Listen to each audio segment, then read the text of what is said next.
நம்முடைய பிதாவாகிய தேவனாலும் கர்த்தராகிய இயேசு கிறிஸ்துவினாலும் உங்களுக்கு கிருபையும் சமாதானமும் உண்டாவதாக. இன்றைக்கு நம்ம என்ன தியானிக்க போறோம்னா, கண்களின் எச்சை குறித்து வேத வசனத்தின் அடிப்படையில் இன்றைக்கு நான் உங்களோட தியானிக்க போறேன். இன்னைக்கு அநேக ஜனங்கள் இயேசு கிறிஸ்துவை சொந்த இரட்சகராக ஏற்றுக்கொண்ட பிறகும் இந்த கண்களின் எச்சையின் பாவத்தில் விழுந்துடுறாங்க. அநேக ஜெப கூட்டங்களுக்கு அட்டன் பண்றாங்க, அநேக தீர்மானங்கள் பொருத்தனைகள் பண்றாங்க. ஆனா கொஞ்ச காலம் தான் அதை ஃபாலோ பண்ண முடியுது, மீதி நாள் விழுந்துடுறாங்க. இதை குறித்து தான் வேத வசனத்தின் அடிப்படையில் இன்றைக்கு நான் உங்களோட தியானிக்க போறேன். மத்தேயு 6வது அதிகாரத்தில் சொல்லப்பட்டிருக்கிறது, உன் கண்ணானது சரீரத்தின் விளக்காக இருக்கிறது, உன் கண் தெளிவாக இருந்தால் சரீரம் முழுவதும் வெளிச்சமாக இருக்கும். இந்த கண்களில் எச்சிலிருந்து விடுதலை கொடுக்கிற ஒரே தெய்வம் இயேசு கிறிஸ்து ஒருவர் மட்டுமே. எபிரேயர் 2வது அதிகாரத்தில் சொல்லப்பட்டிருக்கிறது, இயேசு கிறிஸ்து தாமே சோதிக்கப்பட்டு பாடுபட்டதினாலே சோதிக்கப்படுவர்களுக்கு அவர் உதவி செய்ய வல்லவராக இருக்கிறார். இந்த கண்களை சிறந்து விடுதலை கொடுக்கிற ஒரே தெய்வம் இயேசு கிறிஸ்து ஒருவர் மட்டுமே. ஆதலால் இயேசு கிறிஸ்துவிடத்திலிருந்து இரக்கத்தை பெறவும் ஏற்ற காலத்தில் சகாயம் செய்யும் கிருபை அடைவும் அவருடைய கிருபாசனிலே தைரியமாய் சேர கடவும்.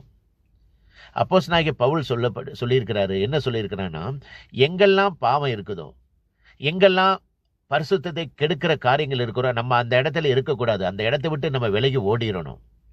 அப்போஸ்தலனாகிய பவுல் சொல்லியிருக்கிறார் 2 தீமோத்தேயு 2வது அதிகாரத்தில், பாலிய இச்சைகளுக்கு விட்டு விலகி ஓடி சுத்த இருதயத்தோடு கர்த்தரை தொழுதுகொள். எங்கெல்லாம் பாவம் இருக்குதோ, எங்கெல்லாம் கண்களுக்கு விரோதமாக காட்சிகள் இருக்குதோ, அந்த இடத்தை பாராதபடிக்கு அந்த இடத்தை விட்டு நம்ம விலகி ஓடிடணும். அதுதான் வேதம் சொல்லியிருக்கிறது.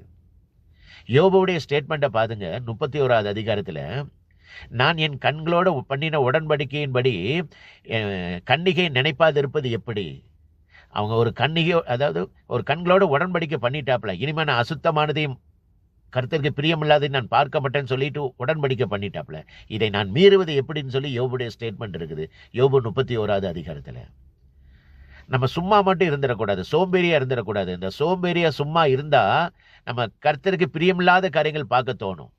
அதை தான் மத்தேயு 12வது அதிகாரத்தில் சொல்லப்பட்டிருக்கிறது, ஒரு மனுஷனை விட்டு அசுத்தாவி அவனை விட்டு வெளியே புறப்பட்டு வறண்ட வனாந்தரங்களில் இடங்களை தேடியும் அது இளைப்பாற இடம் கிடைக்காமல் திரும்பியும் தான் விட்டு வந்த வீட்டுக்கே வரும்பொழுது அந்த வீடு வெறுமையா இருக்கிறதை கண்டு தன்னிலும் அதிகமான 7 பொல்லாத அசுத்தாவிகளை கூட்டிக் கொண்டு வந்து அவனுக்குள்ள குடி புகிறது.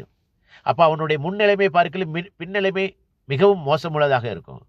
நம்ம சும்மா மட்டும் இருந்துடக்கூடாது. சங்கீதக்காரன் அழகா சொல்லியிருக்கிறாப்புல 119, கர்த்தாவே, நான் உமக்கு விரோதமாக பாவம் செய்யாதபடிக்கு உமது வாக்கை என் இருதயத்தில் வைத்து வைத்தேன்.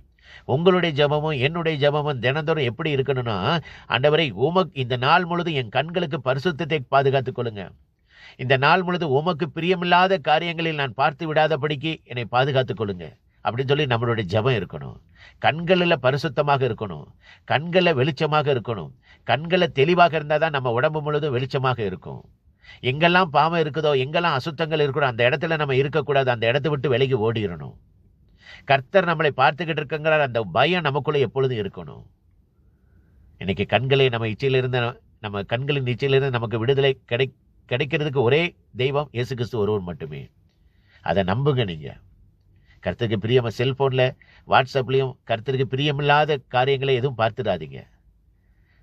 பரிசுத்தாவியானவர் உங்களுக்குள்ள இருந்தாருன்னா கண்டிப்பாக உணர்த்துவார். இது கர்த்தருக்கு பிரியமில்லாதுன்னு சொல்லி உணர்த்துவார். அதனால உங்க கண்களை எப்பொழுதும் பரிசுத்தத்தை காத்துக்கொள்ளுங்க. கர்த்தர் உங்களை ஆசீர்வதிப்பாராக. இந்த உலகத்தில் உண்மையான ஒரே ஒரு தெய்வம் இயேசு கிறிஸ்து ஒருவர் மட்டுமே. இயேசு கிறிஸ்து சீக்கிரத்தில் வரப்போகிறார். உங்கள் பாவத்தை விட்டு மனம் திரும்புங்கள். பரலோக ராஜ்யம் சமீபத்தில் இருக்கிறது. கர்த்தருக்கே மகிமை உண்டாவதாக. ஆமேன். அல்லேலூயா.